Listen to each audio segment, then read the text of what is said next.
The honourable member for Ottawa South. Thank you very much, Mr. Speaker. Mr. Speaker, I'd just like to begin on a general note for Canadians who might be watching or those who are following this debate to try and perhaps slow down the pace of the detail that's being presented here on all sides of the House and remind Canadians what's at stake here. What are we talking about here this evening? Why have so many amendments been presented, and will be subject to voting very shortly? Why is all this kerfuffle happening about this budget bill, Mr. Speaker? First of all, for everyday Canadians who are busy, leading just-in-time lives, trying to raise their kids, pay their mortgages, pay their rent, look after a loved one, this is very complicated. But there are some simple facts, I think, that are worthy of communication for them this evening. First of all, this is a budget document that's 425 pages in length. It's got 753 clauses. It's changing or doing away with 70 different laws that exist today in Canada. Here are a few of the things it does in unprecedented fashion, because it's not an economic document, and it's certainly not an economic transformative plan, as the Minister would have us believe. First of all, it rewrites Canada's environmental laws. 40 years in the making, in this bill, in this draft budget, gone. It breaks the Conservative government's election promise by raising the age of old age supplement from 65 to 67. Does any Canadian remember hearing that in the last election campaign? Nope. Did the government run on that platform? Nope. It creates uncertainty for our seasonal industries with changes to employment insurance, something I'll come back to momentarily. It hurts Canada's international brand by tearing up 100,000 immigration applications with a stroke of a pen. 100,000 human beings waiting for their immigration applications to be processed, now out of luck. It imposes the Conservatives' unilateral decision to reduce health care transfers payments to the provinces and territories. Did they run on that platform? Nope. Did they consult or did they negotiate with the provinces? No. They are now targeting, through this bill, charities that they disagree with. Did they run on that in their platform? They eliminated groups such as the National Roundtable on the Environment and the Economy, Rights and Democracy, and the National Council on Welfare. All groups the Conservatives disagree with. Did they run on those promises, Mr. Speaker? No. It's reducing the Auditor General's oversight on a number of government agencies. How can that be a good thing? Including the Canadian Food Inspection Agency and the Northern Pipeline Agency. It's reducing democratic oversight of our spy agency, CSIS, by abolishing the Office of the Inspector General. It repeals the Kyoto Protocol Implementation Act. It eliminates a number of the government's reporting requirements on climate change and public service jobs. And it makes changes that every expert who's come forward and testified, they've warned changes to the parole hearings are unconstitutional. So in short, Mr. Speaker, it's anti-democratic. They're using a single omnibus budget bill to limit debate and ram through these unrelated measures through Parliament. That's what this debate is about for Canadians who are watching. But it's no surprise for those of us who lived through the Ontario first incarnation of the Republican government, which has ended up here, because the technique that was perfected in Ontario to create omnibus budget bills and omnibus bills began under former Premier Mike Harris, perfected by our present-day Minister of Finance. But let's focus on the old age supplement as an important issue for a moment.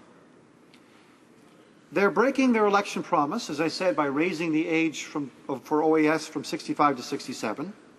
They're ignoring the advice of the OECD, Canada's Chief Actuarial Officer, the Parliamentary Budget Officer, and even the government's own experts, who have all agreed and all testified that change is not necessary because our OAS program is already sustainable. This will really hurt, Mr. Speaker, particularly rural Canadians and single women who disproportionately depend on OAS and GIS.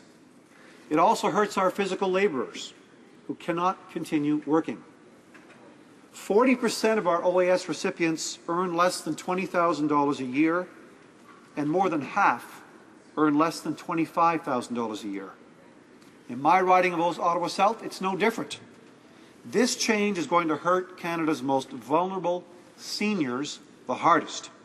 That's just not right, Mr. Speaker, when our seniors, who have invested so much in our country, need our support now more than ever.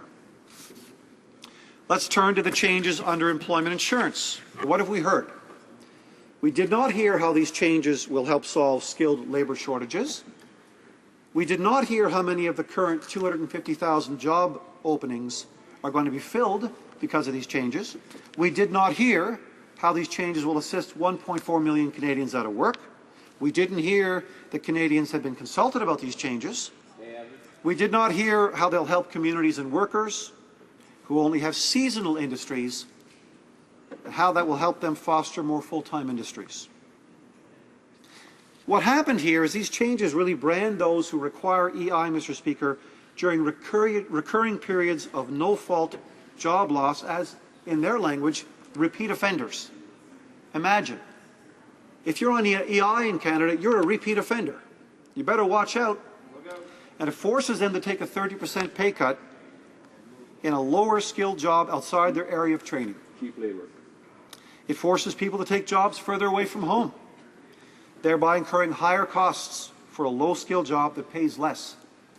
Boy, that makes sense, Mr. Speaker, in the 21st century. So it's policy created on the fly. They didn't have a plan, they didn't have a rationale for the changes, no information, no facts, no analysis. Just a belief that EI claimants are lazy, they're abusing the system, and they desire to penalize seasonal workers in industries. It's reminiscent, Mr. Speaker, of the member from Ottawa West Nepean's press conference in Ontario several years ago when, as a minister in the Harris regime, he took a box of syringes, dumped them onto the floor in front of the cameras, and went on to explain that the reason why the government was pushing workfare so hard was because all welfare recipients in Ontario were shooting their checks up their arms. That's the kind of character at play here, Mr. Speaker, character that's still there. But if you don't take my word for it, Mr. Speaker, let's listen to what the media have to say about this budget. The Globe and Mail. The budget bill contains too much for adequate consideration by Parliament. It's a steamroller of sweeping change, from the streamlining of environmental regulations to the reform of old age security and EI. This is anti-democratic, says the Halifax Chronicle Herald. It's a monster budget bill introduced last week in an omnibus bill on steroids, says the Halifax Chronicle Herald.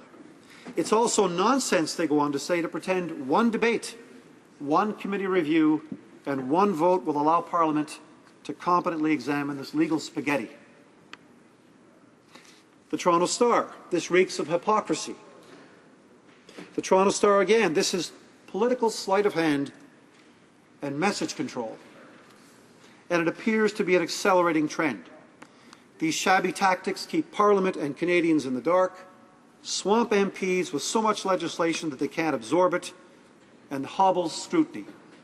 This is not good, accountable, transparent government. It is not what the Prime Minister promised to deliver. And they go on. If more Canadians understood it, they would be horrified by the lack of time allotted to its consideration. The Montreal Gazette. The Winnipeg Free Press. Under the Conservatives, parliamentary committees, like Parliament itself, are mere toys of the party in power. Routinely gagged the moment an opposition MP moves a motion. We've certainly seen that behaviour, Mr. Speaker. The Ottawa Citizen. A simple question. What's the rush? And it goes on and on. The National Post. As you remove the outer layers of the bill, you discover potentially far-reaching policy shifts that have no business being in any budget, far less being scrutinised by the Finance Committee, the National Post. Perhaps to close, Mr. Speaker, my favourite, published just some hours ago at 6:20 p.m. this afternoon from Post Media. Their primary justification for the omnibus bill, that all its measures together form an integrated, coherent vision and plan of economic transformation, is demonstrably nonsense. How can reforms to the Parks Canada Agencies Act, the Corrections and Conditional Release Act, and the elimination of the Office of the Inspector General for the Canadian Security Intelligence Service possibly be interpreted as economic? And they go on to conclude by asking this question: why bother wasting time with the bothersome business of committee review and public debate? It would be far more efficient, says Post Media, certainly cheaper, for the Prime Minister to rule by decree. Thank you very much, Mr. Speaker.